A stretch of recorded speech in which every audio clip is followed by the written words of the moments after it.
হে আল্লাহ, একমাত্র আপনার কাছেই আমি আমার দুর্বলতার কথা জানাচ্ছি, এবং একমাত্র আপনার কাছেই আমি আমার অভাবের কথা জানাচ্ছি, এবং মানুষের নিকট আমার অসম্মানের কথা আপনাকে বলছি।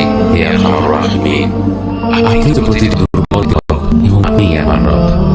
আপনি কার কাছে আমাকে ছেড়ে দিলেন? এমন অচেনা মানুষদের কাছে যারা আমার ক্ষতি করতে চায়, নাকি এমন শত্রুর কাছে যাকে আপনি আমার চেয়ে অধিক শক্তি দিয়েছেন? হে আল্লাহ, যদি আপনি আমার উপর রাগ না করে থাকেন তাহলে এর কিছুতে আমার কিছু আসে যায় না, কিন্তু আপনার আশ্রয় পেলে আমার পরিস্থিতি আরেকটু সহনীয় হবে। হে আল্লাহ, আমি আপনার চেহারার নূরের কাছে আশ্রয় চাই, যা সব অন্ধকারকে উজ্জ্বল করে দিয়েছে, যা দুনিয়া এবং আখিরাতের সব বিষয়ের সংশোধক। আল্লাহ, আপনার রাগ এবং অসন্তুষ্টি থেকে আমি রেহাই চাই। আল্লাহ, এই সব কাজই শুধু আপনাকে খুশি করার জন্য করা, এবং আপনি ছাড়া কোনো শক্তি নেই।